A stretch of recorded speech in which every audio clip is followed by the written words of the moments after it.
Good afternoon and welcome to ArtSpeak Online, presented by the Ateneo Art Gallery, this time as part of Limbag Kamay Print Fair program.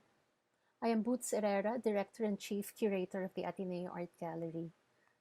Our session today is a sequel to the expanded printmaking panel we organized last May as part of the Art Fair talks.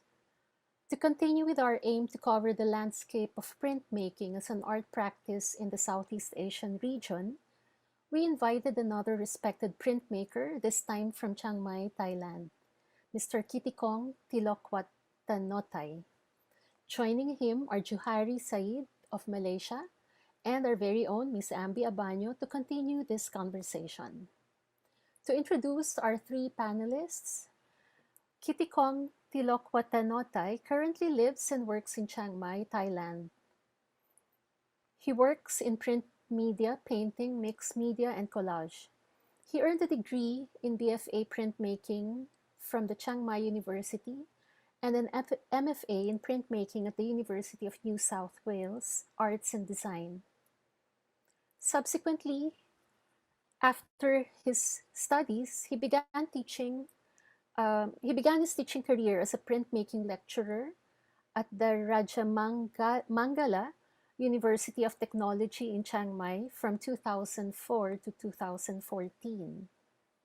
Kitikong is the founder and director of Chiang Mai Art on Paper, an invitational custom printing studio and gallery which collaborates with Thai as well as international artists in the production of print works.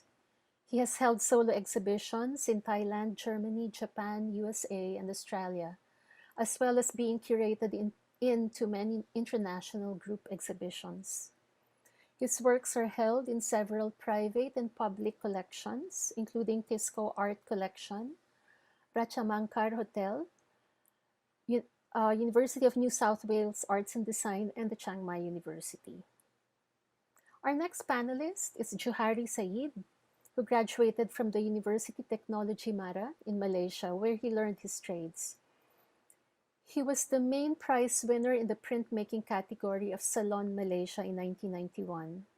He has received grants from the French government and Japan Foundation. He first visited the Philippines as the Malaysian representative at the ASEAN workshop, where he was first introduced to the growing community of printmakers then here in the Philippines. Juhari was appointed as a creative fellow in the University Science Malaysia in 2008. And a year after that, he was awarded the Anugerah Karyawan Seni by the Ministry of Unity, Culture, Arts, and Heritage. He has also participated in more than 100 group shows, where apart from working as an artist, is also involved in many initiatives like those organized by the Yayasan Raja Muda Selangor organization. He has also held several solo exhibitions, among them the Ukir Show in 2003. And lastly, we have Ambie Abaño, who abandoned the practice of architecture in favor of being a visual artist. Her shift from painting to printmaking brought her to an exploration of the medium as she investigates portraiture in relation to both material and process. She has also added her explorations aside from portraiture. She has also been exploring different approaches in landscape printmaking. From two-dimensional prints, her experimental works led to the creation of portraits and figures in sculpture, mixed media works, and installations, always with an element of traditional printmaking processes. She has received grants from Alliance Française de Manille and the Asian Cultural Council, among others. She also served as president of the Printmakers Association of the Philippines, which is now known as the Association of Pinoy Printmakers. She has exhibited widely in the Philippines and across Asia and North America and also in France. Ambie is currently a faculty member of the University of the Philippines College of Fine Arts. And so to continue with, to begin the session, we would like to invite Kitikong to begin his presentation. Thank you. Sawadee krab. Hi, how are you, everyone? Hello. Thank you for both Juhari and Ambie as well. So I'm so honored to have giving this chance and opportunity to talk about like Thailand printmaking. Let me getting started and sharing my presentation. So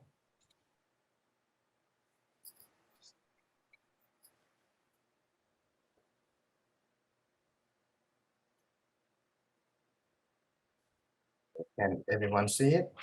No, we can't see it yet. Would you like us to share your screen, your presentation instead? Okay, sorry. Oh, there. Okay, All there you go. Okay. Nice.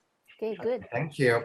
Thank you. I can start first picture with the famous spot of Thai temple in Chiang Mai in northern part of Thailand, which is called Doi Suthep. So it's a symbol of like northern one. When you've been everywhere in Thailand, you would talk about this place and everyone would know it's mean about Chiang Mai. So let's begin about overview of Thailand printmaking. In Thailand, we don't really have like history of printmaking, but we have some kind of traditional thing that might be related, but not really. So the printmaking is brought up to Thailand from the Western from Italy. The first person who's starting up the university in Thailand, art university in Thailand, is not a Thai people. Actually, he is from Italy. And Silapakon University is the first start of the art school in Thailand. And then everyone graduated from the art school in Thailand. So they spreading to start teaching in northern part, western, south in Thailand. And one of the well-known center art school in northern part is Chiang Mai University, which is I was studying there before, and I graduated from Chiang Mai University. So I'm gonna go fast. I'm preparing a lot of slides for this, and lots of them it's just like the image. Printmaking is began to get introduced from the 60s, 1954. So they have one of the competition called the Thai National competition, which is first start they only have painting, and then they're adding on sculpture and printmaking. And after printmaking got introduced to people in Thailand, Thai people, they get to know, to see the printmaking, but most of the Thai people and art school, new generation after that, still not really understand. And once I getting study printmaking, and then I fell in love with printmaking. I went to study in Australia and brought that idea back to Chiang Mai to start up my own studio called like Chiang Mai Art on Paper Studio.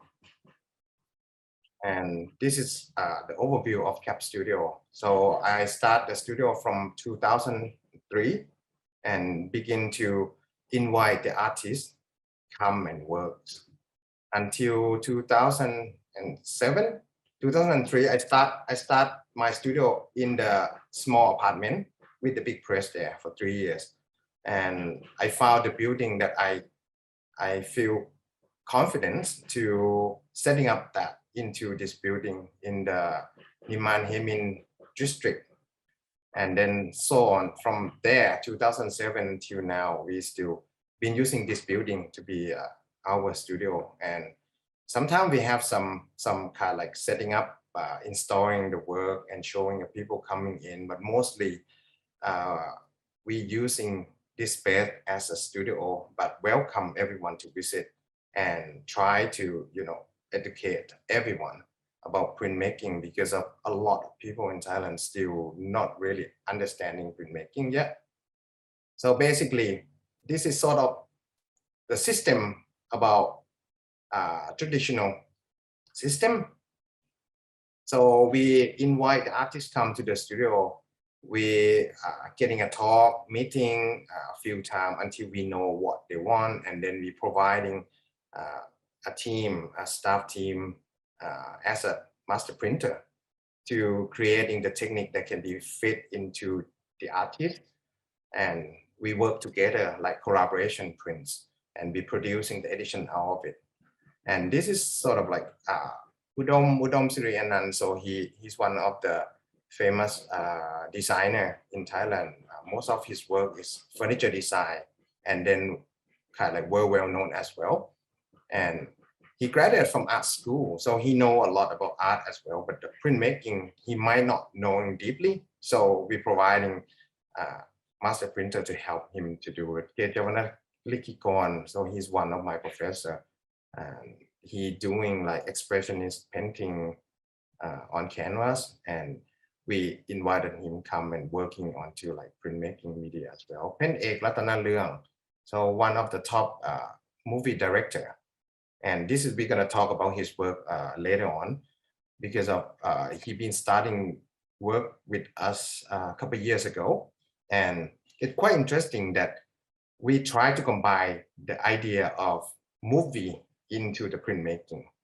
Sijai Kantawang, one of the master in woodcut media, and when I was teaching in university, he's one of my famous artists, and also like my boss in the university. So this is Sao Kong, one of like realistic painting in the same university that I teaching as well. So let's begin with like Surosit Sampong. He had done some etching before, but never done like multiple plate etching. So we tried to create his work onto like multiple plate etching, and then producing the edition of his work on 2010. Lipikon Makel, also local artist. Sijai Kantawang, also like master woodcut printing. Ronagon. So Ronagon was a painter. So he painted expressionism with the content of like living life in Thailand, and historical picture and thing. But mostly he painting like with the chunk thick oil painting, black and white. So we can see like how that his work could be, have a conversation with printmaking. So we invited him and explore that his style of work into a etching process. And Chairat, he's doing lino cut. He one of like the dean of art school in Rachamankala University. Yuri Gensaku, he's a Bangkok-based artist, and she Bangkok-based artist, and she doing a lot of media. She doing mixed media, painting, and commercial stuff also on the advertising and thing. And we challenge us to doing really bright color etching on the multiple plate etching to expanding her work into a print media. And we did about 4 or 5 pieces of her work. Also my professor who doing like abstract painting, and he using like text and alphabet on one of his series called Blame It on the Weather, 2013.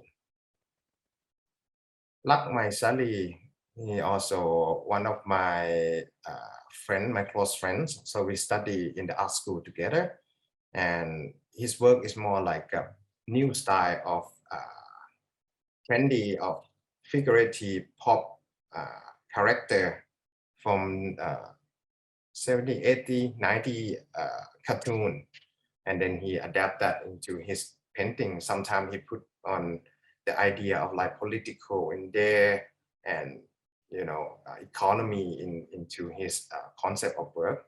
And then we get a chance to working with him many of prints in the last few years. And this is a theory of money. Also, this is kind of like it's hardly to understand if you're not Thai, but he play around with the word of tiger and tiger. So it's sort of like, talking about like how we trading, how we getting the idea of like character become business in the society, society in Thailand. Also, that he's etching, so he can do like different media as well. And this is Methi Noijinda. So he's one of the famous musicians, and that he never done printmaking before, and we got him to do on ArtSpeak Dry Point 2011. And Christian, Chinese Australian who live in Thailand, and he is designer, and we asked him to to do collaboration and challenge us how to making etching look similar and with kind of like blue and white porcelain. Also, Thanonchai Sonsivichai, he's one of the Thai advertising director, really famous one, and well known also. And this is kind of like accidentally met him. So he walked into the studio at first time, and I'm not on that side of commercial that he working. And he just introduced himself as like Thanonchai, and then he showed me all the sketch that he do. He got a thick books of sketching, and then I can see like how that he got a passion of drawing and beautiful portrait drawing that he draw on the whole book there. So I invite him straight away into the backside of the studio and trying some like quick drawing onto the plate. And this is the first result in 2009, which means first print of him that he never done printmaking before. And Palapon Mukdasanit, so one of the iconic street artists in Thailand. He really get to know from his work on the wall, and then he got a big chance this image on the bottom here. So he did that drawing onto exhibit into like a Bangkok Art Culture and Center, and got everyone attention onto that image. He using like ballpoint pen to draw it and spend like I think like a week or 2 weeks to get that one done. And then we met and we got a chance to work together into the first etching on his life, and would say so. I mean, like I feel bad that it's been a last etching with him as well, because he passed away many years ago. International connection that we do, we got to print for do collaboration print with a lot of artists from Canada, Japan, America, Germany, Holland, Australia, Brazil, Indonesia, and so on. Many of the artists came, and we got to know we using art to be an excuse to making a friends, a connection, and then everyone been friendly with all of the team here, and we enjoy to work and living with Prince. And many of them, when they came, they feel the same thing, and we kind of like we met our family in a different part of the world. And that's some picture of the process. We used to have lithography before the press, and then once we working too long, the stuff, the work is getting more and more and more. So now we donated the press to a young artist who starting up to doing lithography studio in the other side of the town to be used, and then she invite another artist, or the artist come to work in the lithography process also. So hopefully her studio would be like better. In the past, we do also silk screen and then expanding into another gallery called Jojo Kobe Gallery, which is do collaboration screen printing media only on the gallery. And this is some etching from Todd Sherman from Alaska in 2012. And Jason Fu, one of good friends from Australia, yeah, come and go on every year, once a year, to Cap Studio to doing a series of work. And after the pandemic had happened, so we haven't got to see each other that much. And we just got on the phone call only, and he came up to he called me and he planned maybe next year he would like to come and doing some more work with us. And Trevor Foster, one of our American friends from the state, USA. So he doing mezzotint with us, but the mezzotint, when he did the mezzotint, he took the plate back and then doing his own, and then bring it back to print with us in the studio. Dolores de Sasao still working with us. We just she's still in Chiang Mai and she working with us recently. A new work is upcoming in next week. Shin Koyama, Japanese ceramicism artist. So met him up a couple years ago and he fell in love with Chiang Mai so much, and then we do a lot of print with him. So this is sort of part of his etching, the plate and the prints in 2018. So he one of like the I feel like he really challenges, and he kind of like getting everything working in playful with his age, 74 years old now. But look back into his old work, he's kind of like a really traditional, serious. But once he getting older, he getting looser, and then on his work, and then he's just like playful with his work a lot. And I used to ask him like, why you move from like traditional serious Japanese to become like, you know, more thing, that difference, more younger in his work. Actually, he said like, yeah, we are a new generation, why we have to do as same as like the old generation. And that's perception is make me feel like, you know, I want to get a lot of artists to do something like more, even more advanced and more exciting on in our studio. Some monoprints from local Chiang Mai artists. And this is Kitikong also. This his painting and his monoprints. So every time artists came to our studio, we try to thinking of like what's the technique to a medium that can fit in the character, in the personal character. Some people working fast, some people spending time a lot for one plate, and which one that we can help, we can providing to the artist to making that outcome, the best outcome, and then, you know, fit in his own way of working. And now I would go and talk. This is one of my old work from 2015. It's large etching, multiple page etching from 2015. And so we do some kind of big scale as well, but we have only one etching press, which is fit on the side of paper 70 by 100 centimeters. So one, we're gonna do the bigger size. We always like thinking or designing of like a panel work instead of like doing a big sheet of like paper. However, like if we doing woodcut printing, we can do big scale because of we printing by hand. And we got providing a handmade paper from Idin Paper Mill, which is right now changing the name to SP Paper. The founder named Supan, and he's one of the famous paper maker in Thailand, and providing a lot of paper to many artists in Thailand as well. And this is a sample of like a big scale of paper that we do, and that's a woodcut printing from me.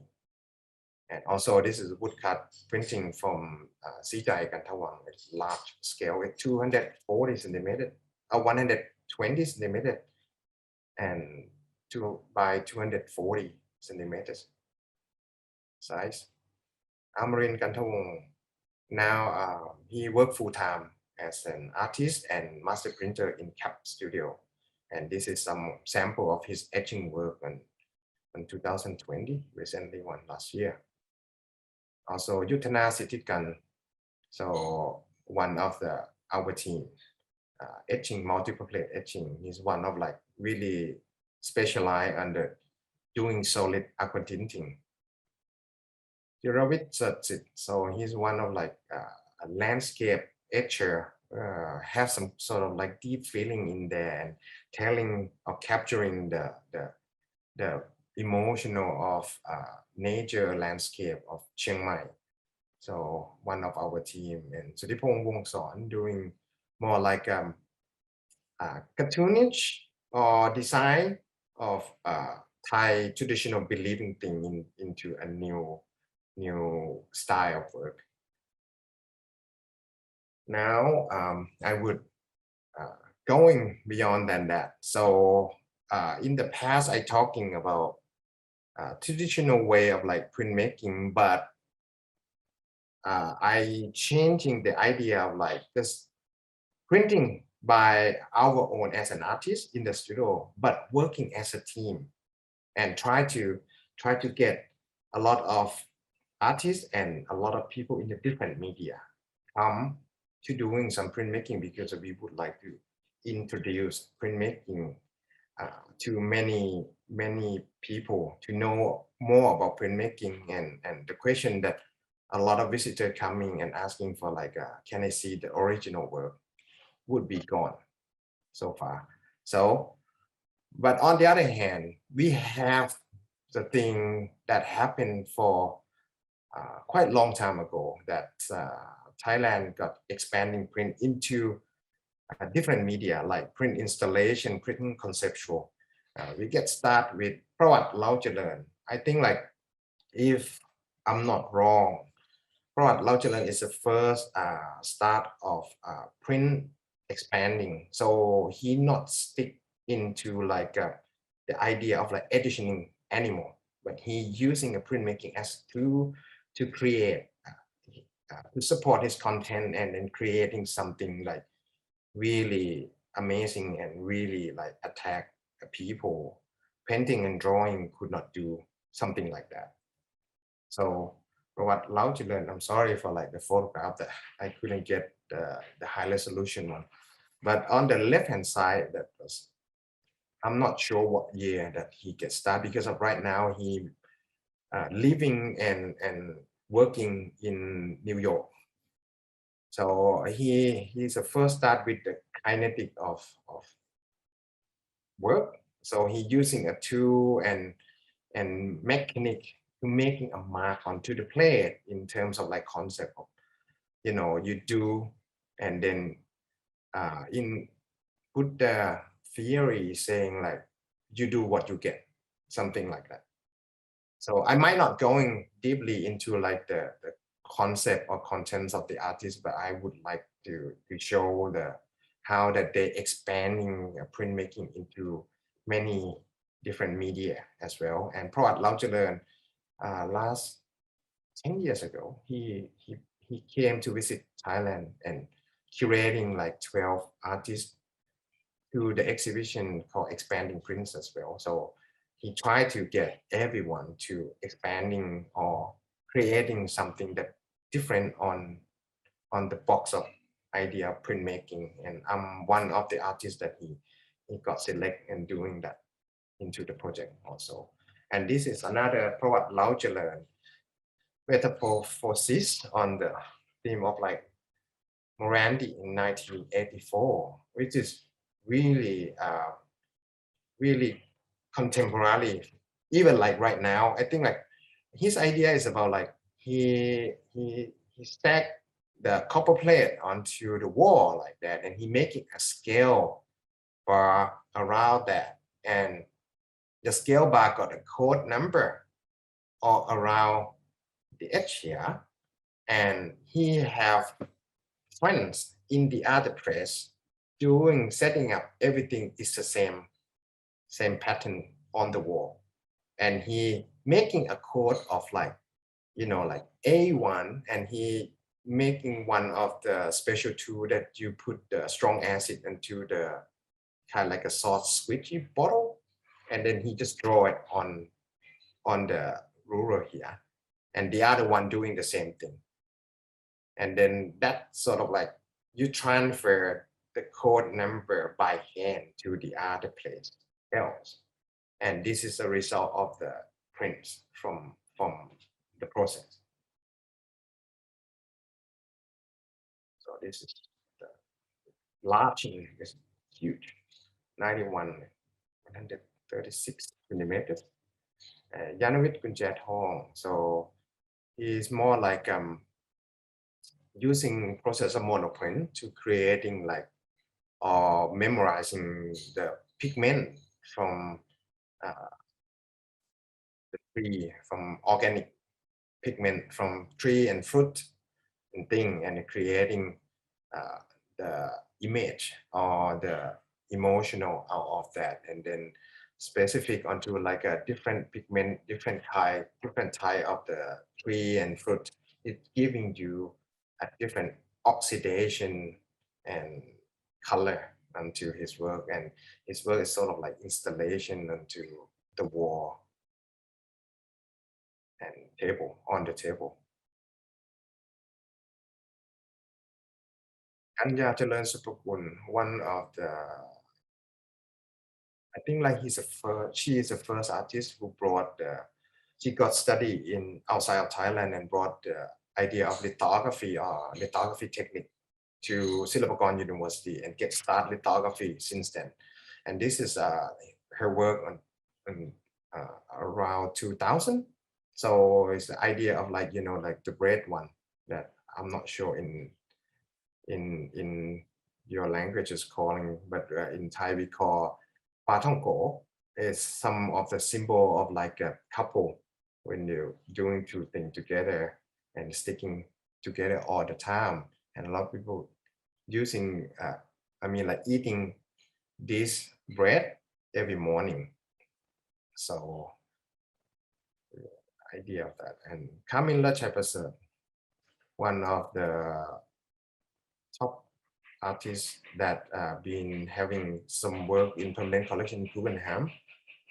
So he graduated from printmaking and then move on into like conceptual and the installation. And this is sort of like he using the idea of printing to making a footprints and work installation onto the wall. And some of that combining with etching as well is called Thai Conversation in 1991. So this is a handprint with the Thai alphabet, like A, B, C, D until the end of that. And then got some monkey that's I'm not really sure with the content because I haven't get time to talking with him about this yet. And this is one of the first woodcut printing that we had done at the beginning of Cap Studio with Camilla Chaperson in 2004. And he have installation woodcut printing and wood carving in the idea of like when he meditation and the philosophy that he got around the time that he kept meditation every day, and he write down the record of the thought that coming up and start to doing the work. So the image is have some text that Thai people can be able to read, like like example for this one, we say with all of love, but no bias, something like that. And that's the famous piece one is called if you attend to make art is not as an art. That's what he come up. And also recently, just a couple of weeks ago, he announcing with a Jojo Kobe in print onto like a digital world. So the exhibition of this on-screen printing is been setting up into like a digital world and presented online into many collectors last week.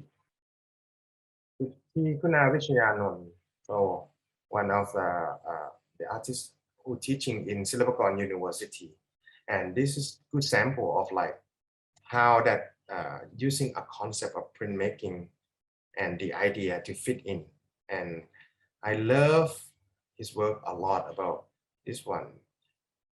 The idea and the theme of his work is talking about like education and politics, capturing of the idea of like iconic of Thailand, the symbol of Thailand that international people recognize, and the history of part of politics until like right now. So on the school table that he selected, so he carving the detail and the story onto the table and get the audience come into the room that he installed and write down all the story on the background and get a piece of paper for anyone who can rubbing it and kept that one back home. Also, this is a series of like 2013 and he started to do it again in 2016, which is using like the idea of printmaking a stencil and spray pen to making like a poster about like politic stuff.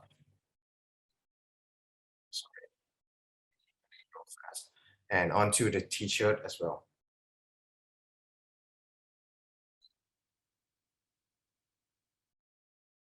Yupa Mahama, so she's teaching at Chiang Mai University and one of like a artists who try to expanding printmaking really serious about, and she doing research and write down about the book of like Thailand expanding prints also into installation way and thing, and she been using a lot of like blueprint to work the technique blueprint called I couldn't remember now.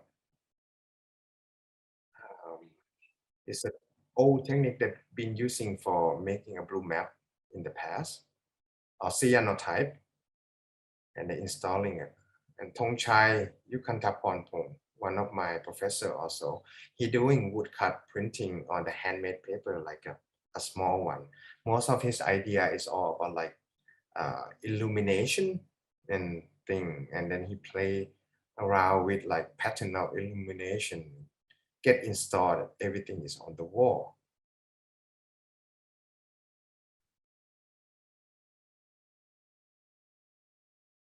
And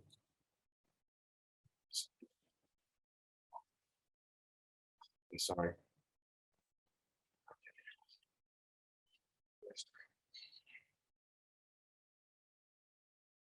So he doing woodcut installation. Would say like he's the first one who doing woodcut installation in Thailand, and that's some kind of like color version. And Pandit Kun Sombat, he's uh, got to know really well in 1998 because of this is the new idea of like bring up the uh, industrial process and the hand screen printing together. So he doing hand screen printing in like a part of like human face and brain and thing, and then he got the plastic industrial one to put it as a, like idea of product and doing like a installation work. This is one of the artists I been talking before, Printmaker Ratanalyang. So he's one of the the movie director actually, and he graduated from like art history before and turned himself into like movie director since then, and got really famous. All of Thai people know his name when he doing a movie. And once he came up to the studio, he just interested to got back into like etching because he used to study and learning some etching before, but not deeply. And he just wanna try to do it again. And suddenly like he got offer from like a Bangkok Biennale to have his work to show there as a film. And at the same time, we just like been discussed like, why don't we adapting printmaking to be part of that exhibition show also? And he just curious like how are we gonna do that?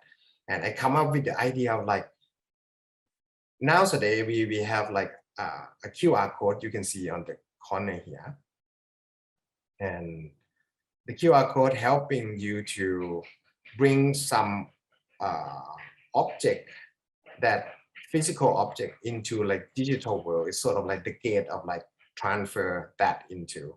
So in the digital world, you can adding like image, video, sound, everything into that. So this is a series that we got an outcome of a part of storyboard of a short film that he doing and exhibit in the Bangkok Biennale. So he selecting 12 scene of a short film, do a storyboard to produce it into like etching and installing around this kind like a installing room. So when you're walking in inside, it's a short film inside there, but this is a storyboard of the whole movie inside there. And once you project your mobile phone or any digital device into there, so you would link into like an explanation of that scene, each one. And some of the scene is got the actor and actress reading the script. Some of the scene is sort of like explanation of what the idea behind that. And I would talk some about my own work, which is like I also love to experimental and expanding thing into a different, different media. And this is the idea that I'm using like firecracker to creating my own prints series. It's just talking about like in the childhood memories when I was young, and we have one of the festival called Loi Katong Festival. It is people lighting the firecracker all over the town in the past, but now it's kind of quite difficult. The police would be caught you if you're doing that. And firecracker in the past is reminding me all the time with this festival. And one day after I got met Prawat Lau Jalern curating, and getting everyone to think about how to doing printmaking out of the box. So I do research and I found this material, the white one material here is called plaswood in Thailand, but I'm not really know international terms of the name, international name of this material. But this material, it has something sensitive with heat.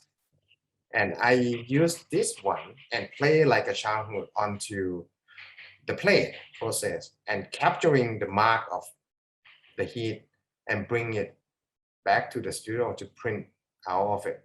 And this is the result of the whole thing. And they have one of the artists from America came up and he named this technique called pyroplexicography to me. And I think like that's kind of quite understandable. This is all the different mark of installation work. And I got a chance to do the bigger one, the bigger size. This is kind of like a 9 meter long. So I put on the plate together like that. And you can see like they have a string there and pulling up some kind of powder gun and then a different type of like firecracker. Actually, I have the video one, but I'm sorry I couldn't get it to present it this time. And then I lighting the fire, and this is the plate after it got burned and once it print is upside, it's opposite side, left and right. So you can see the start from there and become like a landscape of Chiang Mai, and then some part is got broken as at giving the sort of like a moon and sun like moving around thing. And this is all of my presentation. Thank you so much, everyone listening.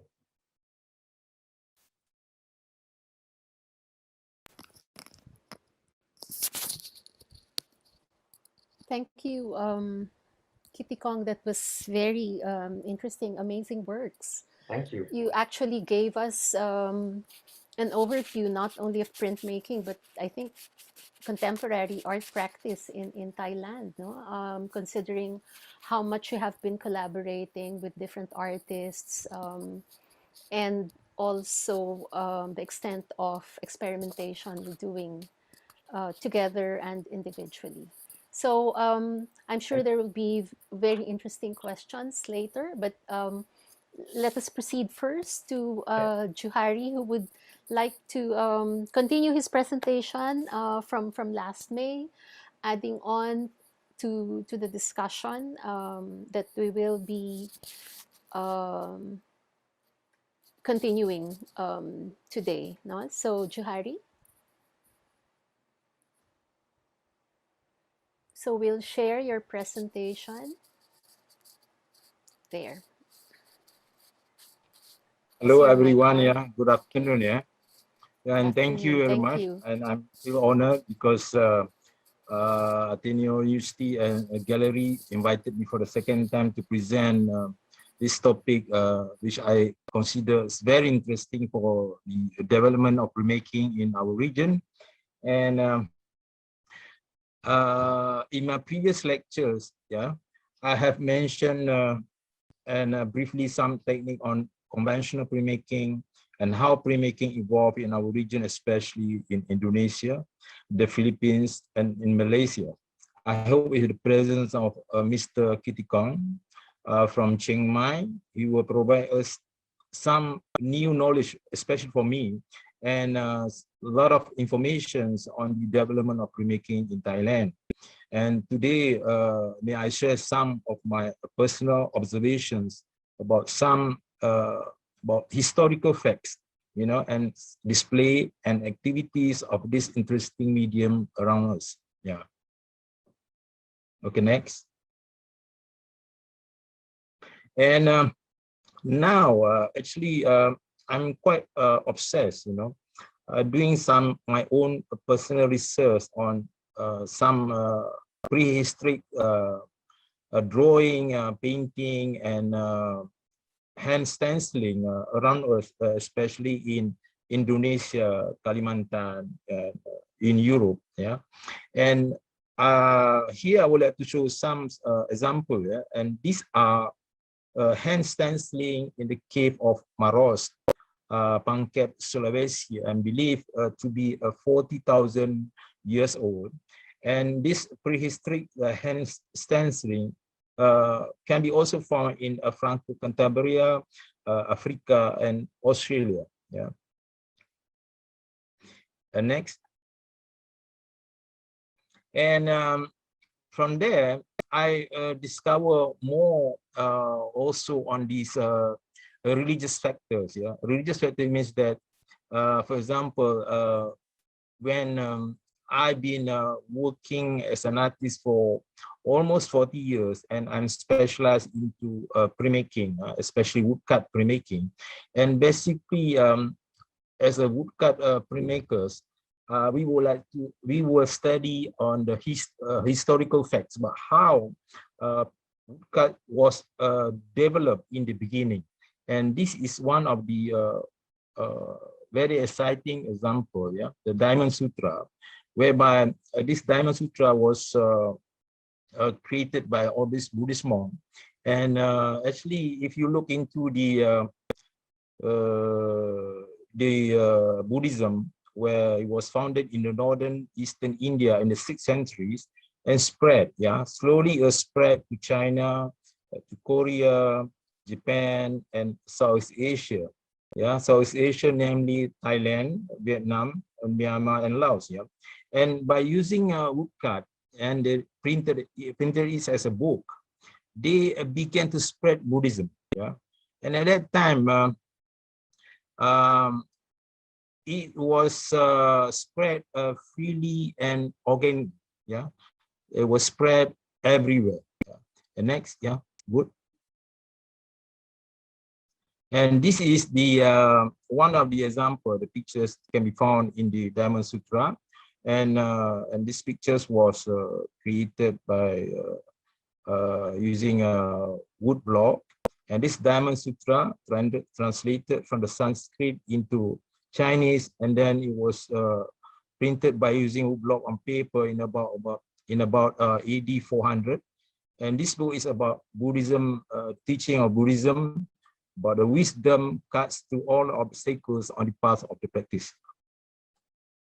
Then, next, yeah. And this is a Katagami. Katagami actually originally from China, and it spread to Japan and Korea. And this fabric stenciling was the fundamental techniques of screen printing.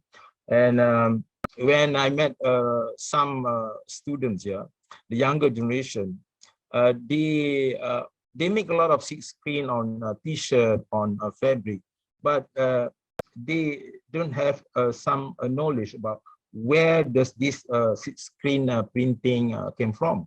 And this is very interesting how during the old days, Katagami has been used to transfer all the images onto the fabric and whatsoever into the culture of the Chinese, Korean, and the Japanese. Next. And this is another example, yeah, what we call the wooden block to make telepo. Telepo is telepo can be found in Malaysia, in the East Coast, and these are the wooden blocks, yeah, wooden blocks, and these normally done by of the wood cover, and they have been used. Okay, next, yeah, we can see the. Okay, this telepo normally they use for fabric printing, and it's originated from the Malay archipelago. And it was spread via Lingga, Sulawesi, and reached the east coast of Malaysia. And it can be found easily in Terengganu and Kelantan. Yeah? Telepo is a woodblock printing using a printed glue to stick the gold paper, gold or silver powder onto the fabrics. And what is very exciting when I was study woodblock printing in Tokyo, and that was 1994, I discovered that in ukiyo-e traditions, the silver powder or the paper also printed on paper by using the same techniques. Yeah, and what excites me is that because how do the our ancestors, yeah, from Japan and from the Malay archipelago, they have some interesting understandings using the same technique, because at that time we don't have any proper communications or any like internet like nowadays, but they have some similarities. Okay, the next one. And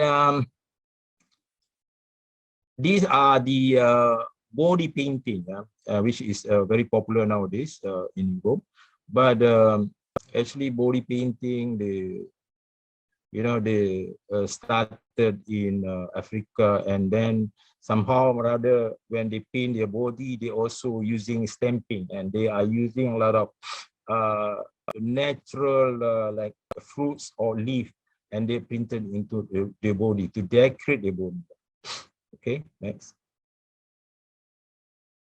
So by the time all the artists embraced the modern world, they subconsciously submit to the element of commercialism, sometimes so regimented and celebrate stiff attitude that make us enjoy less in printmaking.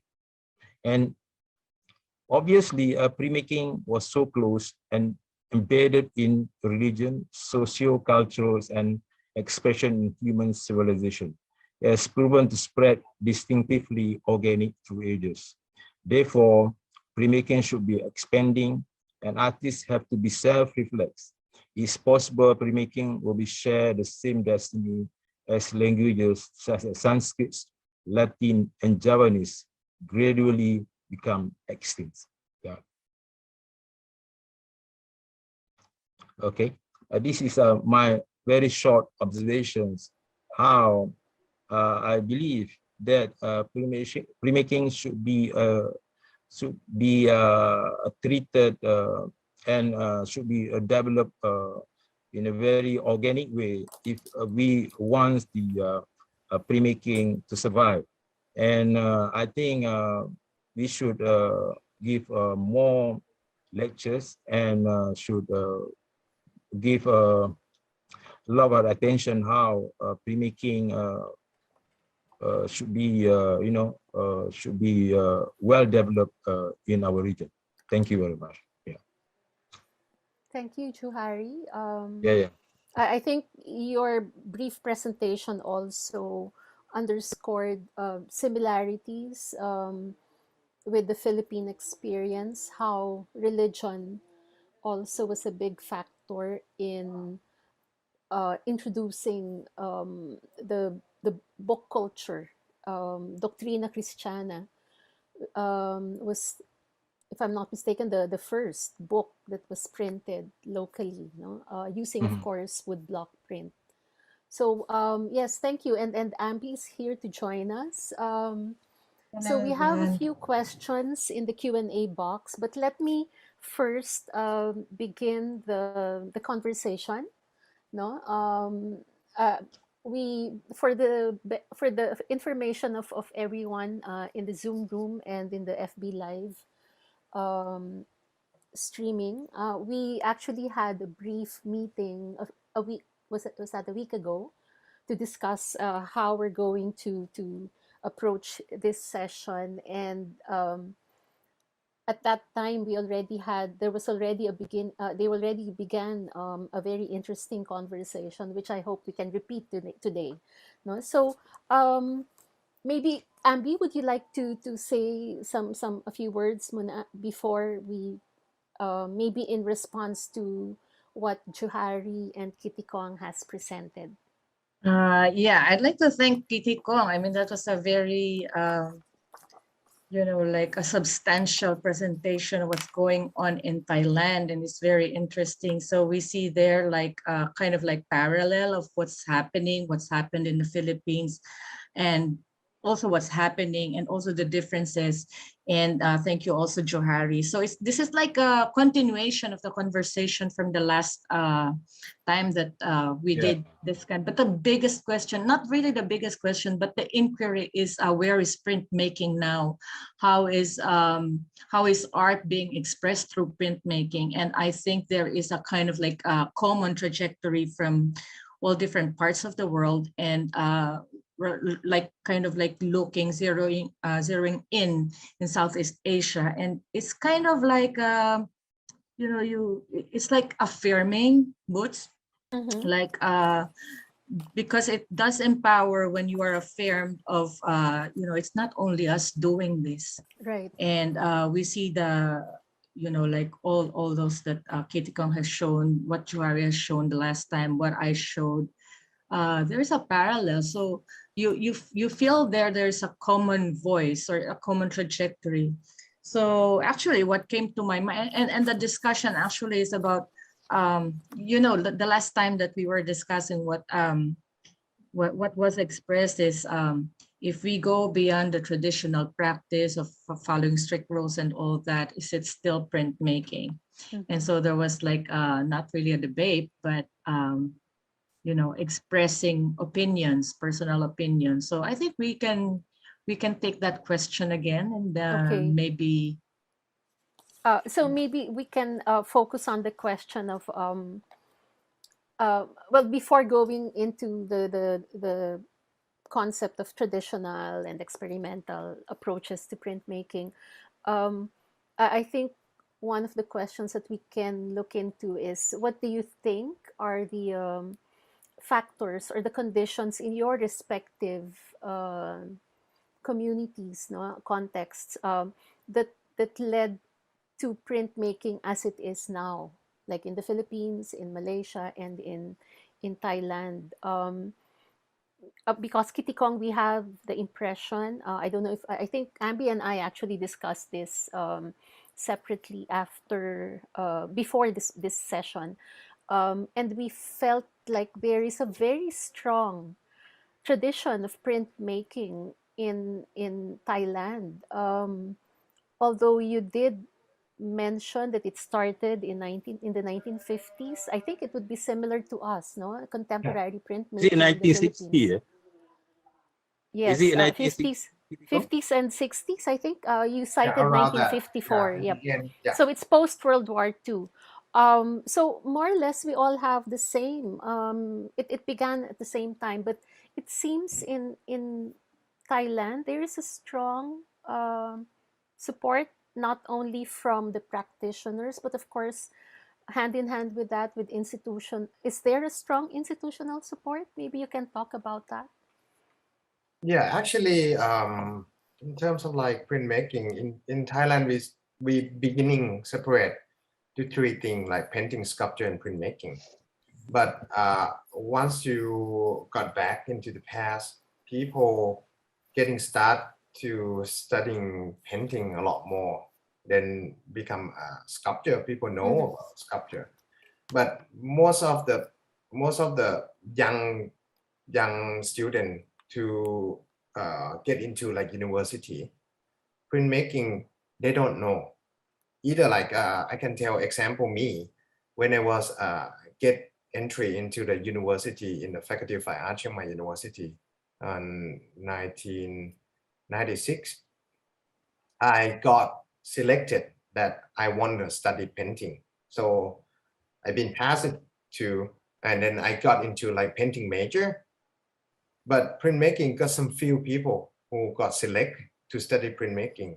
But on the first year, everyone have to study called art fundamental subject, and everyone have to try on the different media like sculpture, painting, printmaking, and everything.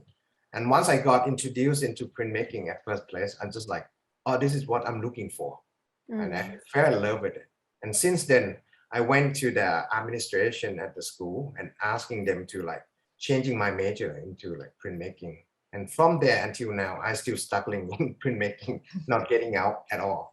And for the strong support, printmaking is become more and more recently about I think not many years ago that brought into like more collectors understanding that museum gallery understand printmaking more. But for the commercial line, gallery is still not supporting printmaking much because of like there's still conflict about like you holding up the edition. Okay, have still the same edition. Yeah, question. that has been a big problem, and I have been giving a talk about this idea in Australia before, and the answer is we're not just studying printmaking, we're not just studying a technique, but we need to studying ethic as well. So if you know the rule, you make a commercial with the gallery, you should be like, you know, strong belief and, you know, trusting each other to dealing with business. I'm talking on the business way like that. But it's related to like once if the printmaker artist got support, it's kind of making a printmaker is getting bigger. People would be like get support by gallery more, and a lot of people would be back focused on the printmaking a lot more. I think the situation is the same. Yeah, everywhere in the world. Malaysia, yep. Everywhere the same in Malaysia, because most of the art students that was trained as a printmaker, and they are majoring in printmaker for 3 years. And when they complete their study in Malaysia, they will turn into painting because painting is more lucrative. The prices and then the exposure, even the size will be very, very impressive compared to printmaking. Printmaking, we can only produce very small, unless you make a huge print. And also, I think one of the reasons is that there are not many publishing house in Southeast Asia region, yeah, in Thailand, in Malaysia, in Philippines. And when we don't have many publishing house, painter or sculptor or any artist, for example, when you show the video just now, how you invited filmmaker, how you invited musician coming to your studio, making prints, and when you provide master printer for them, I'm very, very sure they are so happy because there are some people who is existing, these creative people. So I would like to suggest that if we wanted to develop a bigger awareness among the public, especially the collectors or the art enthusiasts, artists got to started to build their studio that open to the public, and we should started to build up a publishing house. And recently in Kuala Lumpur, we have one group of younger artists, and they started the publishing house. The studio is open to the public. You know, they have classes. There is a Cetak 12 in Kuala Lumpur. And I'm very, very proud of them because these are the things I think should be developed. And also another factor, printmaking should be allowed to develop in a very organic way. Just like the Buddhist monk, yeah. When the Buddhist monk, they make woodcut print, they don't have numbering, they don't have artist proof, they don't have the editions there. They just make the Buddhist book, and the Buddhist book spread all over the world, yeah. And also like the katagami, and also like you know, all kind of printmaking element in Africa. And printmaking, I believe, should be enjoyed by everyone, yeah. And I think the commercialism or the element of commercialism shouldn't dictate how we should work in our creative studios. That's what I believe. Yeah, but the cost, sorry. Go ahead, go ahead. Yeah, the cost of education of printmaking is kind of quite high. Everyone understanding that you need to provide a press, which is cost a lot. You need to provide a blanket, good blanket to making a quality of prints. You have to preparing like a plate, paper, and then you want to get a good quality of prints. You have to got a good paper as well, expensive paper as well, and then you know who understanding the whole process because it costs safety also. If get anyone to doing their own printing, sometimes it might be dangerous if they don't understand the whole process and machine as well, because of some like etching, you have to get concerned with like acid, which is sometimes are we using like nitric acid, which is really hard and could cause big accident about that too. Turpentine, thinner, you know, heat and thing sort of. It's not that really easy, but for me, for my opinions, I think like we can get started from like, you know, together as a group and supporting, and then, you know, guiding the people into the good direction way. Sometimes people come and asking the question, you have to be patient and explaining them and you know educate them. But some printer they don't feel that. They just like get, you know, annoying with the same question again and again and again. I've been repeating that for like whole of my life, and then I still happy to explain. Yeah, once people like appreciate that, and then they can see how the printmaking is begin and you know outcome. Once they appreciate it, just taking one time, and then they would be very in love with that. Yeah, Ambie? Yeah, I can relate with both Juhari and Kitikong. I understand their points of view. Well, first with Kitikong, yes, true. Is you have to explain to people what is printmaking all about, and it's not so much the patience, it's more of like a passion. Whenever somebody asks, you're happy that they ask, because that means they take interest. Yep. And I understand also the difficulty of the logistics side, the marketing side, because when it comes to art market, there can be hesitations when it comes to printmaking, because it's work on paper. People think that it's not easy to take care of paper. It will not last long. It's not an original. All these things, it still happens. But recently in the Philippines, I would, we can observe that there's an increase, quite very positive increase in appreciation, interest.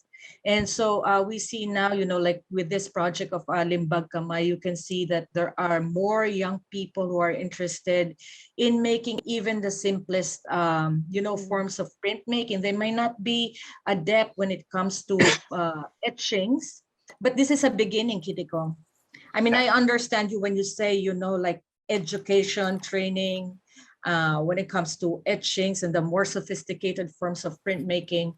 But this is a beginning, because once the interest is there, it can grow. And I'm actually excited. And also the fact that, like what we're doing now, we're online, people are watching, and we have 51 viewers, and they're here because they're curious, they're interested. So yeah, I think we all agree that there should be a kind of like support among us, get together and talk more, and compare notes, and celebrate together, because like printmaking is like an adventure. You don't know what's gonna happen next, like anything else. And so yeah, another thing that came to me as an, like an image came to me when we were talking about, is this printmaking, is that not printmaking, or how to draw the line between traditional and contemporary. But, it's not to say that what's being done in the traditional is not contemporary. Certainly it is contemporary, but all this different direction that it's branching out into, like how do we call it, or how do we name it? But an image came to me. It's an image of a tree. Everything, all that's happening in printmaking, we are rooted in the same root. It's like one tree, and then it slowly branches out. It's like the lineage. We all came from the same beginning, like of when Juhari told about the stenciling of the hand, that would be our lineage. It all came from there, and then it started to branch out to make this beautiful tree that has many, many branches. And sometimes even when the fruit falls, maybe another seed sprouts, and then it's not printmaking anymore, but it came from printmaking. So it's just amazing. You're very philosophical this time. On a Sunday afternoon. I think I'm inspired. It's inspiring to have 51 viewers now. And so we want to, as much as possible, to, like relate to them what is the experience of the printmaker. So, yeah. Yeah. Sige, let me just continue with the discussion with this question.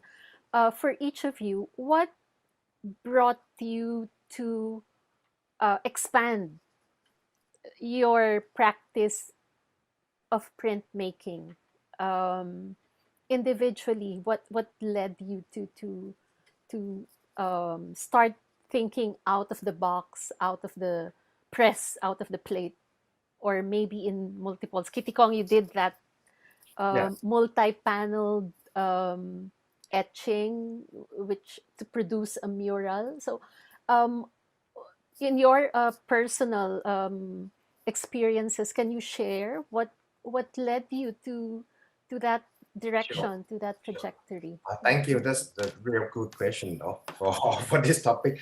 Actually, like I would saying back into when I studied in Australia, which is Michael Kempson, one of my lecturer and teacher, also mentor for me to starting up everything, and then fell in love a lot about printmaking. And he always like saying to me, like, you first thing you have to know exactly what printmaking is, and you go understand the whole angle of printmaking. Then you can refine them, you can pick it up, you can take this part of it to supporting your idea and concept. And once you got the concept or the idea of want to experiment and thing, and you would know like how you're going to use a printmaking part of that. And the idea of like the firecracker prints that I doing is sort of like I have to take only one key of that idea to find the material that could sensitive with heat, to capturing the mark that I want to keep that mark as a memory. So I just experimental with only one thing because of the rest of that. I do understand already, like the whole process can be bring it to make an outcome. And just that. So I doing that. And then also like, how can I, you know, see thing and experimental with the other artists like Kitikong Tilokwattanotai, the movie director guy. Yeah. Yeah, because that was of an interesting project actually. yeah, I mean, the because way of, you collaborated with him. everything is crossover now. Mm-mm. I still got an idea would like to work with like musician. I still got an idea would like to work with like the farmer. I still got an idea would like to, you know, do collaboration with scientific, dentist, doctor. I think like everything is just life, you know, it's life. And then you're thinking like a printmaking as a tool to use them to supporting the strong concept and idea to make it even like stronger, and that would be success for that. Yeah, so it's really the fresh content that pushes you. Yeah. No, before I go to Juhari and Ambie, I just want to comment that during your slide presentation, you included Yanawit, the artist who uses organic pigments. I actually met him years ago, and at that time, he was working closely with a chemist from Silpacorn University. I forget the name of the chemist, but they were together developing the possibility of producing locally produced pigments, Oh, the artist pigment. pigments. Yeah. And Was now that successful? yeah, Were they able? it's been on the Okay, market that's now. good. Yeah, It's good to everywhere. know. They It's got good to know. oil-based and acrylic. Yeah, Because on I the remember Yanowit would walk around. I was still with UP Diliman, and we and they were have walking like around the campus. expanding into one section of like own Oh, traditional color of Thai paint. okay. Yeah. Wow, that's interesting. So I would love to know more about that. Yeah, Jari, would you like to continue the discussion? What led you to that to be more expansive in your Be more process? dynamic. Be more Be more dynamic. dynamic. Yes, yes. More dynamic. No, Kitikong, actually, when you make the presentation and you mentioned the name, yeah, Prawat. Actually, Prawat came to my studio in 2007. Oh, you met Prawat, yeah. Yeah. This is the like a small leaflet. He gave it to me in 2007. I think And, like you mentioned about your name before. I And didn't know that he's a big name in Thailand. He's a legend. He's a legend. He's a legend, yeah. And when I mentioned his name to some of the artists in Thailand, Tawon, yeah, Tawon Kudowit, and Kudowit knows Prawat very well. Yeah, they are graduated from the same school. I think Prawat. Yeah. So what is interesting, I learned in 2007 from Prawat is that he came to Malaysia and visit my studio, yeah, and he told me that he is organizing printmaking expanded workshops everywhere in Australia, in New Zealand. You know, he traveled like a bird, you know, like a bird, and he invited me to New Zealand for the first expanded printmaking workshops. But at that time, I was quite busy in Malaysia and I couldn't attend the workshop in New Zealand. And slowly I discovered that Prawat actually, he created a kind of dynamic group that focused on the expanded printmaking. And I was so inspired by him. And later in 2010, I started a project of the residencies in my studio. Yeah, because at least we should work together in a place, and then we should share some common ideas, yeah, common destinations about what we are going to do. And I think this is a very healthy kind of activities for the artists in Southeast Asia region, you know, and maybe we can expand the idea from artists, from Korea, from Japan, or from whatever, yeah, just like what you did in the studio. And I always believe that organizing a residency project is a very a positive attitude and a very positive way to develop printmaking, because we cannot work alone in our studio all the time, and no man is an island. Yeah, that's what I believe. Yeah. And you are, Juhari, you did mention that you're organizing a residency program eventually, no? When Yeah, we yeah. get to travel Mhm. easier, no? Or at least in the region. Yeah, Ambie, would you like to say something about that question in relation to that question? Yeah, but before I answer that, I also want to say that I met Prawai Ah, Kitikong, Now I'm in New intrigued. York. I want to meet Yeah, him. maybe it's a next common time you now. have to invite Yeah, it's Prawai. very, very, Yes. very interesting. I was invited to his house in New York. I remember Yeah. that very well. And he So served us his house is on the noodles. Fifth Avenue, Yeah, isn't it? yeah, not Fifth Avenue. I forget now, but yeah, close to Fifth Avenue on the Yeah. second floor. And Right, very right, right. simple man. And then he talks about very passionate about printmaking. And I Exactly. got the same. I got the same pamphlet, Johari. Yeah, Ring this the also. ring bind. Yeah. Me too. Yeah, and Me he too. would talk about this, dream of getting our printmakers And together, this and is yeah, what, yeah. exactly. I have it And too. then, So so next there's a time, let's invite commonality, him, boss. huh? There's a commonality. It only Actually, shows he's we the come one from that should get a talk with Mhm. his That's relation. actually, expanded printmaking 3. Right. yeah, We'll, that's we'll, Yeah, we'll yeah. work on expanded that. printmaker. Anyway, about the question, I was when I first was introduced to printmaking I was in high school. And I didn't like it. I said, this is the most boring thing. I learned colograph because I was in a workshop. And then later, Benji Cabrera invited me to PAP, and I was so fascinated by the etchings and mezzotins of Phil de la Cruz, the woodcuts of Pandy, and I said, I want to be a master etcher. But then when I saw Pandy's work in woodcut, and then I said, okay, I tried the woodcut, and then I saw the possibilities in the woodcut, because the wood is endless, you can put them together, you can create many things. And I started to experiment, and the more that I experimented, the more possibilities I saw. And I was thinking to myself, do I go this way, do I go that way, why not both? But then for the most part, I'm going towards a direction of exploring ambitious possibilities. Mhm. And so it's because when the call is there, you visualize what can be done. You have the basic techniques and the skills. Yeah, you can do anything but give yourself to that invitation. So, but at my age now, I still want to go back to etching again. So I think it depends really on what calls you. So Mhm. that's what it is for me. Exactly. Yeah.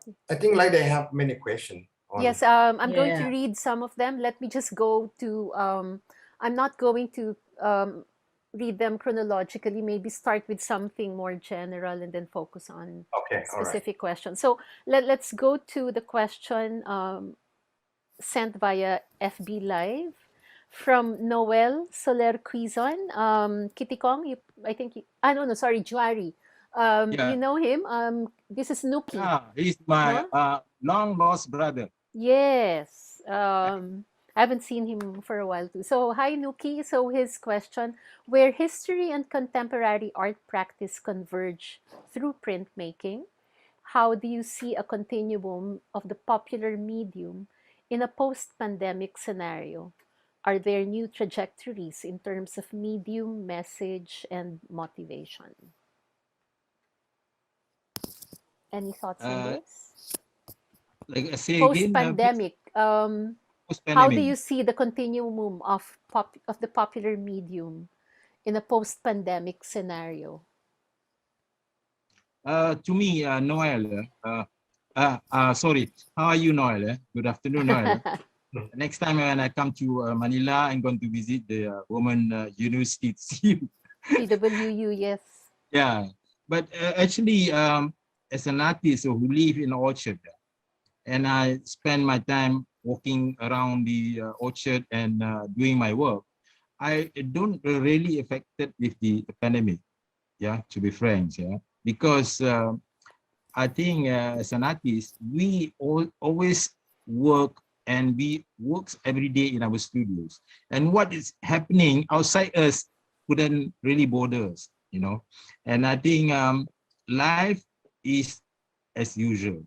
And even sometimes better because I didn't have to go to town anymore. I don't have to meet um, a lot of people in town, and I really focusing on my work in my studio. Yeah, it doesn't really affect me. Mm. But in terms of material, for example, was that um, did the pandemic lead you to consider new processes, new mediums to explore or experiment with? Because my studio is surrounded with nature, and normally Mm-hmm. I'm using a lot of natural resources Mm-hmm. around my studios. Yeah, and because I was trained as a woodcut printmaker, and I Mm-hmm. didn't need to buy copper plate. I don't need to buy the acid. Yeah, as mentioned by Kitikong. Yeah, Right. I don't need the acid. I do need the paper. You know, a special paper, and actually, this is what I fully understood that uh, the best way to work is the organic way, because you celebrate what you have around you. Mm. And then from what you have around you, you tend to jump into the next level. I think that is very, very important. Mm-hmm. Okay. Ambie, would you like to Mm, chime in? what I think is, it's hard to say what's gonna happen, but I'm excited to see what's gonna happen as a response from our experience of the pandemic. We just go with the flow. Let's see what happens. But what I'm noticing now is that because the younger people are more stuck in their homes, they can get bored, and so they're trying new things. And there are some who would try printmaking, at least the relief printmaking. Mm-hmm. And because of the availability of internet, there's all that the how to do this, how to do that, and the materials are quite simple and available. It can be delivered to your home. So I think it's the interest, Mm-hmm. and we don't know what's going to happen from there, but that's the beginning. Yeah. Kitikon, any thoughts on this question? For me, for my system of like custom prints is affect a lot because of Mm-hmm. a lot of artists from international they cancel to Mm. come, and Mm-hmm. also like we've been passed to a quarantine the whole studio for 14 days already last April because of part of our member got COVID, which is not his fault, but Mm. but everyone had to quarantine themselves to be safe, and then we back on, and Right. then we more secure. We put alcohol gel every corner of the building and wear the mask all the time. But I think rather than that, it's just like you have to move on. So Mm. anything it's happened. But Mm-hmm. the thing is, passionate is not going to be stopped by pandemic anyway. Yeah, Yeah. I'm wondering if this print fair, contemporary print fair, Limbag Kamay, started if planning started in the middle of the pandemic. Ambi, would you know? Because I remember I they asked me about it like a few months ago only, but I wonder if the situation that we're all locked down led them to further encourage them to organize this, because this is already Yeah. something. It's a new way of promoting printmaking. Yeah, I think initially, I mean, there was an initiative, or at least the idea even before the pandemic, but maybe they also took advantage of this time to take advantage of people being home and available to be present in and participate in all the different talks And using yeah, online using platforms, online no? platforms because it works anyway. I mean, even Yeah. exhibitions, it works anyway. Okay. Let me go to the first question. Actually, comes from Alejandro Robert. I'm not sure if this is Robert Alejandro, the other way around. Can someone? This is for Kitikong actually. How can someone come and visit and play? Because you mentioned about playing, no, earlier in your presentation. Visit and play in your workshop. Is there a program? And in relation to that, Elmer Berlongan, you started typing in your answer, Kitty Kong, but his question is, I also want to set up a print studio in Zambales, where he is now. He actually took on printmaking more actively now. Of course, he's more known as a painter. Do you determine the number of editions for artists you interact with? If so, how many editions? So this is more how does the CAP operate, no? Okay, so that's good question for me to answer. Is it like Cap Studio is start from like not thinking of the business. We started from like passionate, and then somehow once you running the studio, a lot of that it costs to spending, and then we have to think of like how to operate them fairly for the artist, for the studio, for Right. the staff, and we still need to buy food anyway. We end up with like the whole system of Cap Studio. We kind of making a friend with the artist first, or any artist we interested, or any artist come to visit. We get to know each other for a little while, and then we start to approach or asking like, are you available to work, or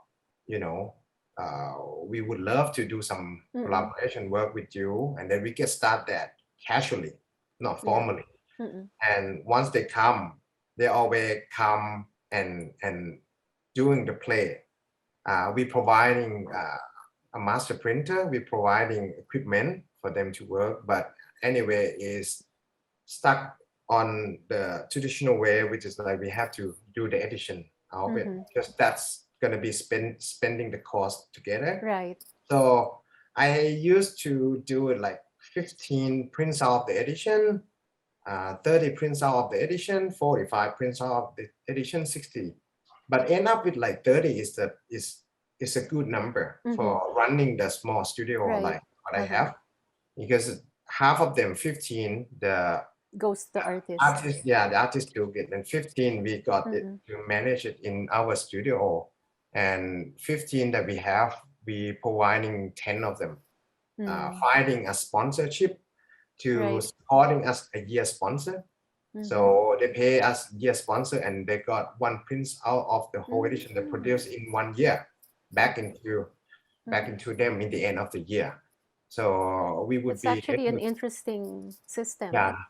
And then we try to I got telling or guide some studio that been asking as well to be able to use this process. If you have someone who can be able to support, and then collector that understanding printmaking, but mostly this is a good thing because of the sponsor have all the work in the package.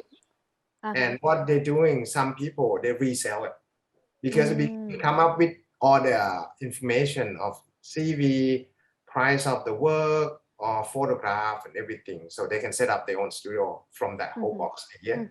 And So it's also like a folio. and also some people who was a collector, I've been asking them like why they have it many years, so it's a lot of them.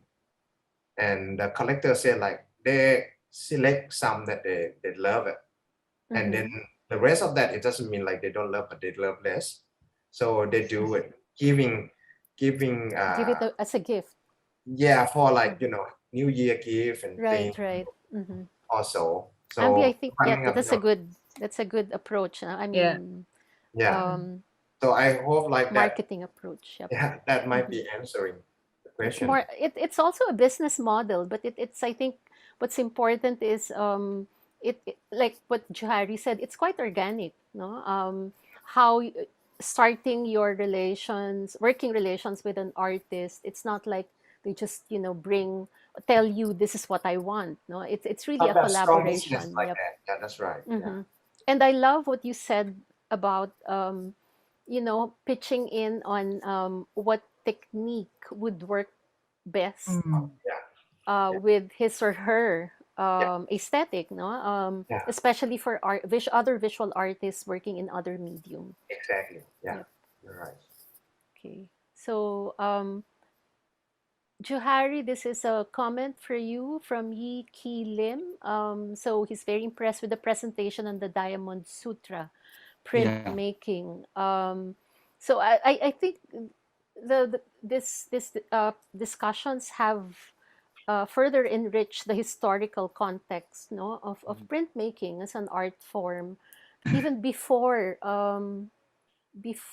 it was formally introduced to us by Europeans, by Westerners. No, in our case, it was the Spanish who introduced it. I hope I have my art history right, but at um, the the the main function of early prints was mainly through for prayer books for to Yeah. spread Prayer book. Christianity. So similar to Because Buddhism. at that time you don't have factory to make books to print all those books, and the Buddhist monk they work together, and they printed the Buddhist book to spread the idea on Buddhism, and this is something very exciting because it slowly it develops and develops until Buddhism spread, yeah, until uh, uh, reaching Kitikong in Thailand. Yeah, this is something very, very interesting. And I always believe that among printmaker, we should organize more projects and we should organize more discussion. And maybe we can invite among printmakers to visit, my studio or going to Philippines, going to Chiang Mai, so that we can share some common idea how we can spread the idea of printmaking. And I think this is the only way. This is the only way. Yeah. Okay, a question from Mars Aglipay. Does your printmaking community also experience challenges in sourcing materials? And are there communal print studios that exist within the community? By communal meaning, I think the AP workshop is more of a communal. Would you Yeah, it's a consider that common. as Yeah, um, definitely. would CAP be considered as a communal, or it's really a few of you owns it or you own it and then you manage it, and but it's open to other artists? It's more privately. Okay, Like, yeah, so so a lot of people misunderstand. They come and then they ask me to rent the space. They want to use the space and things, but right. yeah, so it's more like a privately. We kind of control them all. Yeah, So but can you say something or reply to the question about sourcing materials? Are there challenges? yeah, actually, like in Cap Studio, we kind of like have once a month or sometimes once or 2 months to doing sort of like I call the project of art lab, etching lab or printing lab, like experimental in a different thing. So all the team can think of something which is possible to be used and thing, and then we discuss and we try to print it out and see the result, and then developing that again. So actually, kind of like if you are a drawing artist, you would trying some new brand of pencil or using Right. charcoal, burning of wood to use and things like that. So you have those um, like projects to explore new possible new materials. Often, Yeah. yeah. Actually, once a month, we just like And got one day and doing that. was your use of the firecracker a result of that as well? In Thai, we No. call Oh, plastic but wood. It's sort of like combination of like plastic and wood using for interior design. okay, And plastic it's and wood. got, yeah, 1 millimeter to like 10 Mm-hmm. millimeter thick. And Mm-hmm. then it's come up with a big piece like 240 by 120. And you can use like a knife to cut it off. You can use it as a lino cut as well, lino Okay. as well. Yeah, so you can use a ballpoint pen to draw on top of that with the Wow. pressure, and then you ink up, and then you got like a ball pen line. Yeah, maybe Ambie, you can take note of that. I can send you the sample, and We'll get back Yeah. to you, Kitikong, on that. Okay, let's go to question from Gerardo Jeho. So wonderful talk, thank you. Is size so important for printmaking to be more popular?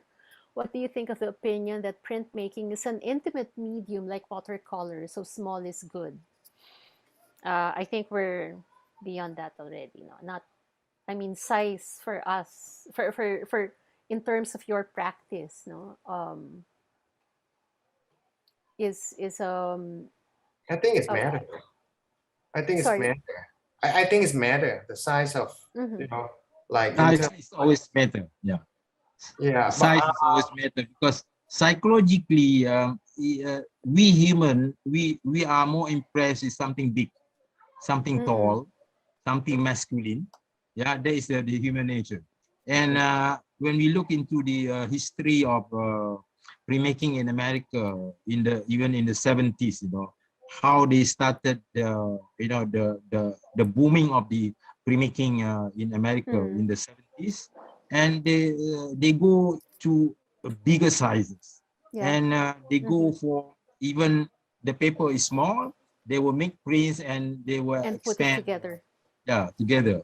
Mm-hmm. And there are many artists which I consider, even during the art competitions, painting, they normally come with a big size, and suddenly a printmaker coming with a small size, and he wanted to compete with a big painting. It's quite impossible in a way. I Yes, want to Ambie. react to that. I want to react to that. There's also the other side, like a big work can be, arresting and impressive, and, it That's will so really call your small. attention. But at the same time, small works can be very intimate. It brings you insight. It's very personal, and you can just be looking at it in a more, contemplative way or something like. So there is a power in big. There's also Yeah. power in small, and the power can be equal. It really depends on the content of the work. Yeah. So to answer the question, small is not necessarily just that, no good, but it will depend on how you the concept of what you're trying to communicate, no? yeah, but I Okay. think Yes, go ahead. sorry, can I have Yes, some word? please. Yeah, big and small size, I think like it matter. Mm-hmm. It matter, but it matter more if you combining with like space, some distance to see it. So if you got a big space, you got bigger work to fit in, you would be like okay with that. But some smaller size might not be fit in the bigger size sometimes. Yeah, and it's sorry, Abby. No. Go ahead. Yeah, All right. and I think I like just want to add that there's an international mini print competition. There's not just one. And so exactly. the smaller, Yeah. the better. Like if you create an etching or mezzotint 2 by 2 inches, And you also can in have the whole entire cosmos in that. and also in terms of like energy, I'm sure like Juhari was Yep. right. Like bigger one would be energy, Mm-hmm. but the thing is about in terms of like economy, the smaller one would be good for like less budget, keep you like starting up and thing also, and also Small like houses, small houses. Yeah, smaller space, smaller house, and also like in terms of like delivering shipping also, like the bigger size would be harder for the smaller size and easy got damage as well. So it depends on like what angle we're looking for that question. I wanted to share you some of my experience when I was in Japan, because there was Wow. a museum. Yeah, there was a museum that you know, wanted to collect my work as their permanent collections, and I give the range of my works. And usually, Ambie knows very well. I produce a very big woodcut on canvas. Yeah, and then there are small woodcuts, A4 size, and I make I show them all my works. Yeah, the range of my work. And the museum told me that the small sizes they refuse to collect. Mm. And they only wanted to collect the big one because according to them, they have big walls, they have high ceiling, and the small print is not suitable to be the permanent collections of the museum, you know. It depends on the space then. Yeah, it depends on the space. Maybe because there is a public museum. Yeah. If I propose to the private museum in Japan, because private museum in Japan is so small, yeah, and they have the size of a bungalow, yeah, and I think the small size print is suitable to be their permanent collection. I went one of the exhibition, Rembrandt exhibition one that was happened in Bangkok before, and then it's still stuck on my head. It's really powerful. They are really tiny one, like a stem size, and then they give you like the what they call magnifying glass, magnifying glasses, and then you're just going around with that. And it's like that's another thing. Like size matter, but depend on what the contents. It's really relative. Yeah. It's very really relative in a way. Yeah. Okay. Some more questions or comments. Again from Elmer, Juhari, my brother. So you have a lot of Elmer, how are you? Brothers in the Philippines, no? Long lost brothers. So great presentation. Do you think we can involve the community and artisans to expand their practice to art? Elmer, I'm not sure what you meant by community, or should this be the community the of community artisans, of expanded printmaking? Yeah. Yeah, he meant that expanded community. Yeah, to be good. Yeah, normally when I give lectures or workshops, I always give an analogy. Yeah, I always give an analogy to make the public easier to understand. Yeah, for example, that I think most of us, when we go through the secondary school, we learn physics, normal physics. But when we go to the university and we specialize into a science subject, sometimes we learn and we come across about quantum physics. Yeah, we go through what is quantum physics. And to me, that not all students that learn physics can understand what is quantum physics. Yeah. And that is what expanded printmaking about. It's a very simple analogy. So I think to understand about expanded printmaking, you need to understand the fundamental of printmaking. You have to make woodcut, you have to make etching, you have to make seed screen, you have to make lino cuts. And then you started to question why we call them as a print. And to me, we call them as a print because we have the block and we have the editions. And the blocks and the editions always identify what is conventional printmaking. And expanded printmaking is only focusing on those small elements, and that small element they magnify into something big. Yeah. And this is what I call the expanded. Yeah. We always magnify something very small in printmaking, the element of printmaking, and then we magnify them into something big, something prominent. Yeah. And sometimes performative, no? in terms of process and even the way it's exhibited, no? Mhm. Let me read another comment question for Juhari from Yuki Lim. I'm curious why you chose a career as an artist. I think he or she's your ex-classmate from primary school. Because we grew up in the largest tin mining and tin field along the Siamese Malayan Peninsula tin belt. So the question is, why did you choose a career as an artist? Maybe I can ask. We can ask all three of you to answer that question as well. No? Can you please say again, Abu? Why did you choose a career as an artist?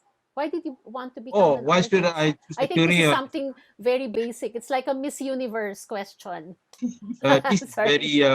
very interesting Mm-hmm. things, yeah, to discuss, because uh, basically you when you choose a career, because you know yourself very well. Mm. Yeah, you know yourself very well, because whatever you choose in life, you cannot pretend you like it, because it will never permanent in yourself. So to be an artist is something that you know yourself very well. Mm-hmm. And I know myself very well, that I wouldn't want to be an engineer because I hate calculations. Yeah, I hate calculations. So I don't think I wanted to be an engineer. uh, Becoming an artist is about, how you feel that you have uh, an imaginations. And of course, having imaginations, even among engineers, they have imaginations. But engineers that have the imagination, they have gone to the next level. And I feel that, not everyone have the kind of imaginations. Yeah. Mm-hmm. And I started I wanted to become an artist when I was very, very young as 8 years old. Yeah. Mm. And I have to go through hardship, and I have to, convince, especially our parents. Yeah. Because I think everywhere around the world, many parents refuse to accept the child if they wanted to be an artist. Yeah. I think Kitikong also the same. Ambie also the same. Yeah. Maybe Sorry. quick question answers from Ambie and Kitikong. Do you Uh, remember when you decided to become an artist early in Abby, your life? all right. Sometime when I was already taking up architecture, actually, I Yeah. wanted to be an actress, but that was not negotiable. So the next best thing is to be a visual artist. But then later on, you see you're being led to it, and Mm-hmm. something in you would trust it. So Mm. you just give yourself to it because it's trustworthy. I Yeah. mean, you can feel it's trustworthy. Mm-hmm. Very philosophical again. Yes. Kitikong? for me, I don't know that I'm an artist or not. I I'm think just that's the best answer. I'm just feel enjoy to do the Yeah. thing that I'm Mm-hmm. happy with all the time. And then I think like the artist should be a word that people call us, not Yeah, we set our name exactly. as an artist. Yeah. Sure. Okay. Yi Ki Lim has further comments for Juhari, um, recommending that you should consider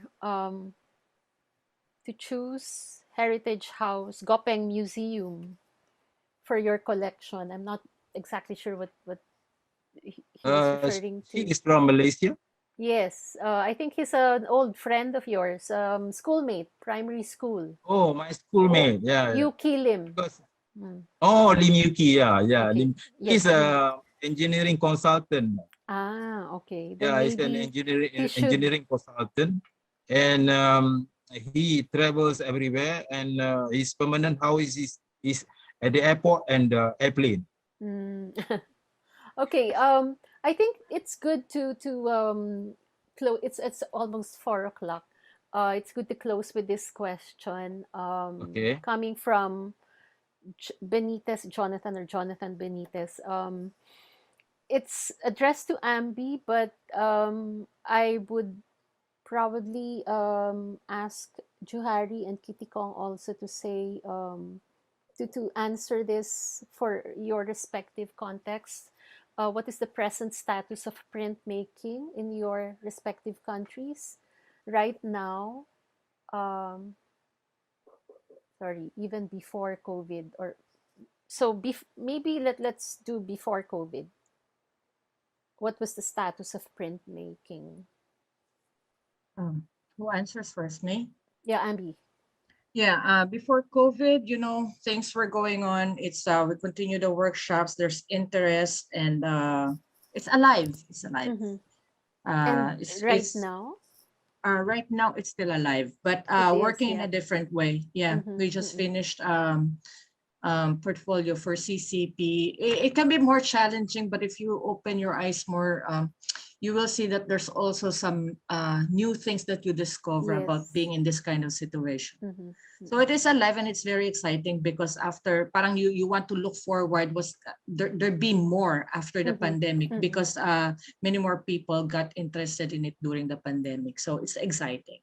Yeah, like we're all taking advantage of everyone at home, so we give them all these information. I think it's the same with us Like, in the yeah. museum. Kitikong? Yeah, I think like printmaking in Thailand is still move on, but Mm-hmm. they just like some difficulty for the process of doing it, but I'm sure like it's just like taking a break, but they will coming back for Mm-mm. sure. Yeah. Yeah. And Juhari? Actually, when I work in my studio, I'm just like working in a cave, I don't You're know like a what monk. exactly, what is happening outside. Okay. Yeah, You're in a very an idyllic situation. yeah, very idyllic, yeah. And Yeah. in fact, during the pandemic, I hardly see my neighbor because And they are that's far good. away from me, And I didn't go to the supermarket, I just stay in my studios. And this is a kind of bless, that makes me continue working. And Ambie very, very familiar with my studios. And she knows how we work in that place. Yeah. Okay, another question before I read one of the some of the other comments from Maria Giona. I love all the presentations, so thank you for attending. And my question is, how do you see the intersection and overlap of NFTs and blockchain technology in the tradition and economy of printmaking?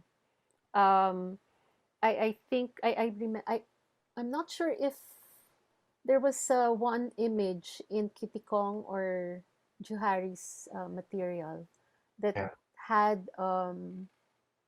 Come in an Lerchai was artist. Yes, yeah, yes, so using he nifties, started to no? get like So, in the prints. Actually, mm-hmm, I've been studying NFT mm-hmm, for almost like 2 years about that, but I haven't done anything about mm-mm, NFT yet. mm-mm.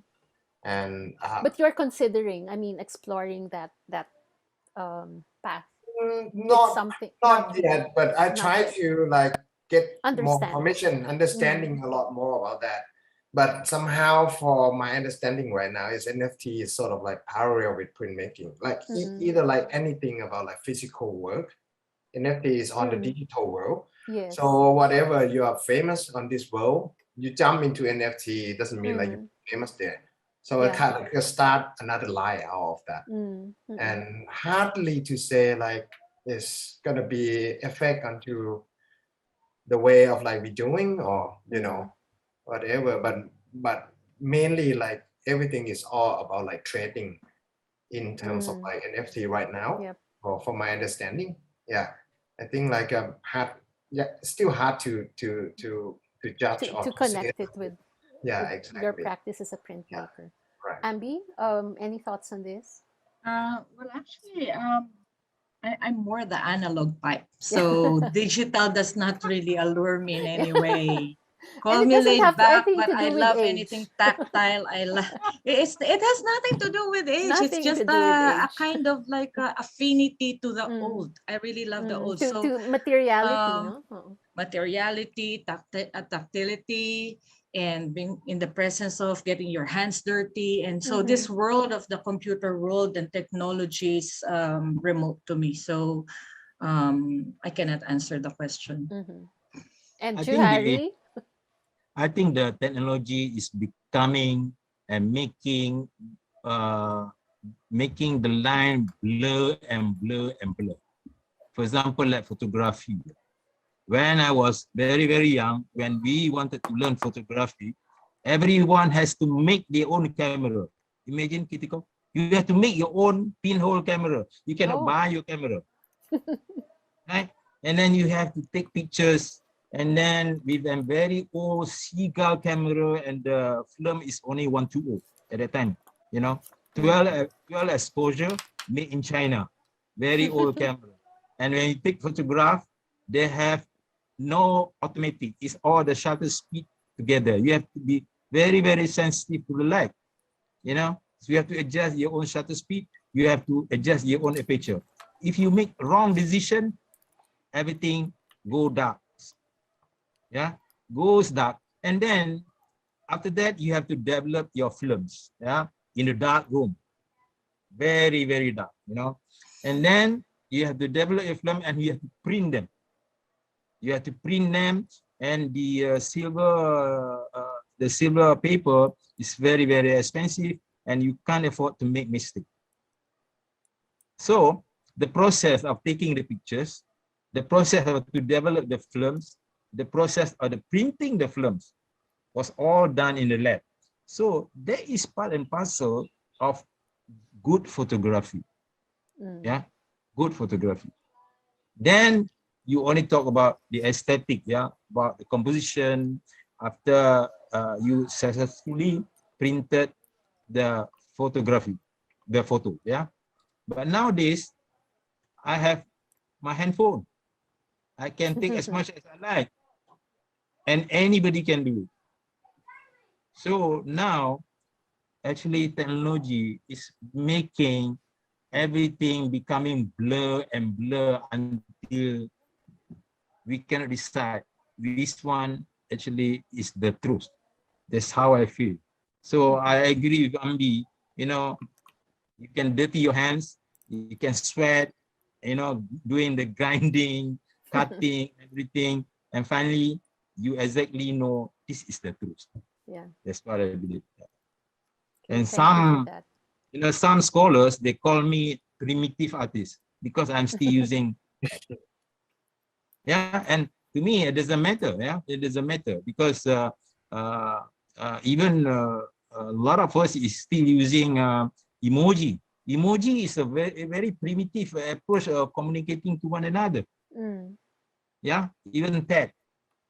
Tag, the word tag actually come from a very primitive culture. It So was just doesn't bother. adopted. Well, you know, whatever you call, you know, whatever they call you, we stick to the idea of doing something, spending something something that benefit to the community, like what you have done, Kitikong, yeah, in your studios. I think that is very, very exciting, whereby I never heard before a musician making prints and a filmmaker know. making prints. You know, this is something very exciting. Yeah, yeah. Thank you. So thank you for that. Yeah, I think all your ideas, the three of you know, are just gave us more reason to have a third panel, a third session, maybe next year. This may be an ongoing series because if it's Can we? expanding, there's always something new. No, so thank you. There are two other comments from Gerard. So appreciating the interest and the passion that everyone has expressed, no, during this panel discussion. Yes, Ambi. Yeah, I also want to thank you, Boots, for, like organizing this and, expanding the idea of printmaking, bringing us together, different countries represented, and, all the support also of Ateneo Art Gallery. I mean, Yeah, I Ateneo think Art Museum. we So, can. This is also one way for us to support the artists, the communities, not only by through art collections or exhibits, And we're also taking advantage of the current situation, and we get to reach more audiences now, and hopefully we get to invite your friend from New York. Yeah, for what? Let's work on that. Maybe next year, Possibly. sometime in February. That's the Arts Month. Right. We Ateneo Art Gallery is quite passionate also with printmaking, considering That's that it. Yeah. we You have have a good a collection. good collection, starting from the donation of Fernando Sobel. Ambie is familiar Mm. with that collection. I don't want to brag, but we have one Rembrandt. I just so Ah, and a Delacroix. So these all came from And the more, and donor, no? more. The donor that led to the creation of our University Art Museum, and we are also happy that we are all getting more donations of prints, no. So we look forward to welcoming all of you, and also our guests, attendees, listeners in this session. And lastly, I'd like to read Angela Silva's message. My personal gratitude to all the speakers and to AAG. We're happy to do this, for sharing extended printmaking too with Limbag Kamay Contemporary Print Fair. This is just the start in the Philippines, and I thank you for inspiring us. And thank you also from Connie Ledrido. So I think this is as we said, no, the community. It's all about creating a community or communities, no, and perhaps I cannot commit to a specific schedule, but I would like to explore the possibility of um, mounting an exhibition of your works and your colleagues' work, something that we could manage, no, and then host in our museum, maybe in 2 or 3 years' time. Mm. Let's hopefully we can work on that. yeah. And yeah, so thank you again, Juhari, Thank, Ambie, Yeah. and Kitikong. thank Welcome. you, Thank you. Boo. Thank you, Finally, Juhari. Thank you, I got to Abby. meet you. Thank Yeah. you, Kitikong. Thank you, Juhari and Boots. Yeah, Thank you Ambie. for all. Thank you, Kitikong. Yeah. Sorry, there's an additional question. Gerard, the museum is still closed. But when we are available, we are allowed to open our doors. Yes, we can show you some of the prints that we have that are in storage right now. But there are also a number on exhibit. Okay, so with that, we end this expanded printmaking 2 session. And I would also like to congratulate the organizers of Limbag Kamay, Contemporary Printmaking Art Fair, no, Print Art Fair. I think this is the first, and I'm sure it's not going to be the last. So we look forward to more of these endeavors, no, specific to printmaking especially. So thank you and good afternoon.